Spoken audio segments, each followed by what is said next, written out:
ବର୍ତ୍ତମାନର ବଡ଼ ଖବର। କାରଖାନାର ବିଷାକ୍ତ ପାଉଁଶ ଢଳା ଯାଉଛି ବ୍ରାହ୍ମଣୀ ନଦୀ ପଠାରେ। ଜନଜୀବନ ବିପଦରେ।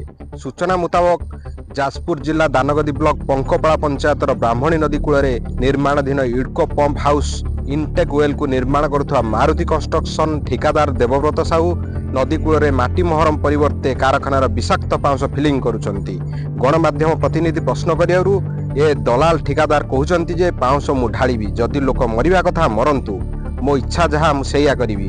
ଏଠି ପ୍ରଶ୍ନ ଉଠୁଛି, ସରକାରୀ ନିୟମ ଅନୁଯାୟୀ ଏହି କାର୍ଯ୍ୟର ଅବଧି 23/10/2023ରେ ସରୁଥିବା ବେଳେ ଏପର୍ଯ୍ୟନ୍ତ 2 ବର୍ଷ ବିତିଗଲାଣି।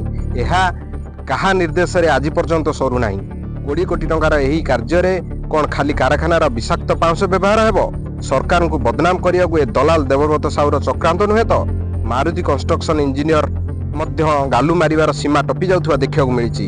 ସରକାରଙ୍କୁ ନିବେଦନ, ଏଭଳି ଠିକାଦାରଙ୍କ ଉପରେ କାର୍ଯ୍ୟାନୁଷ୍ଠାନ ନେଇ ବ୍ରାହ୍ମଣୀ ନଦୀକୁ ସୁରକ୍ଷା ଦିଅନ୍ତୁ, ନହେଲେ ଭବିଷ୍ୟତରେ ଏ ବିଷାକ୍ତ ପାଉଁଶ ନଦୀରେ ମିଶି କେତେ ଯେ ଜୀବନ ଯିବ କହିହେବ ନାହିଁ।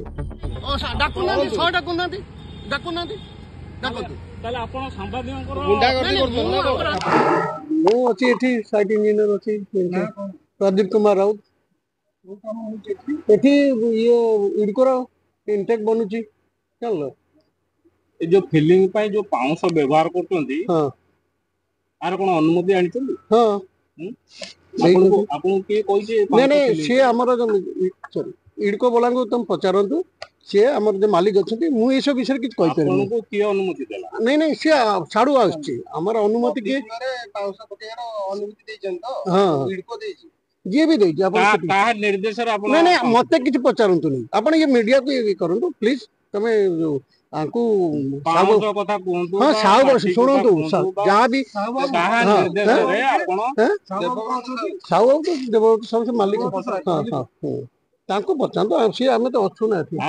ଆପଣ ବିଜେପି ସରକାରକୁ ବଦନାମ କରିବା? ନାଇଁ ନାଇଁ ନାଇଁ, ନା ନା ବାବା, ସିଏ ନାହିଁ। ଶୁଣନ୍ତୁ, କିଛି ନାହିଁ।